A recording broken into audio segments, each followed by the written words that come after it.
Okay, 5 student आज देखील story पाहणारा आणि ते आहे आपल्या एका हत्तीची. कोणाची आहे? हत्तीची आणि पीकची. एकदा काय होते, हत्ती मस्त सकाळी सकाळी रस्त्यानं जात राहते. काय करत राहते? जात राहते. तर समोरून एक काय ते पीक म्हणजे आपलं डुक्कर आपल्या भाषेत. तर समोरून येते तर हत्ती काय करते, आपला रस्ता काय करते, चेंज करते.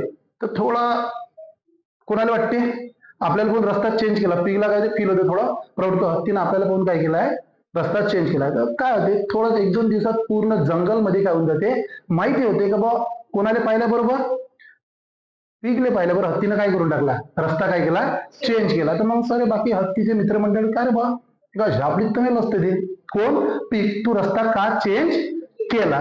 तर हत्ती म्हणते, ज्यावेळी मी सकाळी निघालो होतो सकाळी सकाळी, तर ज्यावेळी तिकडून पीक येताना दिसलं, पूर्ण तो बेकार, पूर्ण मड घाण वगैरे पूर्ण त्याला लागलेली होती.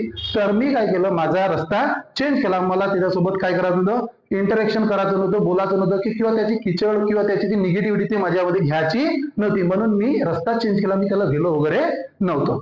तर म्हणजेच आपल्याला याच्यावरून एक लक्षात येते हत्तीहून, की तुमच्या लाईफ मध्ये सुद्धा काही असे लोक येईल जे तुमच्यामध्ये काय क्रिएट करल, निगेटिव्हिटी क्रिएट करल. तर ते अटेन्शन करायचं की अवॉइड करायचं हे कोणावर डिपेंड करते, आपल्यावर. तसंच आपल्या सकाळचा, जसं हत्तीनं त्याचा काय चेंज केला, पाथ चेंज केला, निगेटिव्हिटी येऊ दिली नाही. तसंच आपल्या समोर जे लोक येते, जे निगेटिव्हिटी क्रिएट करते, आपला पूर्ण निगेटिव्हिटीने ते काय असतात, भरलेले असतात. तर त्या निगेटिव्ह व्यक्तीला आपण काय करायचं, अवॉइड करायचं, अटेन्शन द्यायचं नाही. तसंच मॉर्निंग नंतर आपण फुल पॉझिटिव्ह राहायचं, की जेणेकरून आपला पूर्ण दिवस काय केला पाहिजे, फ्रेश राहायला पाहिजे.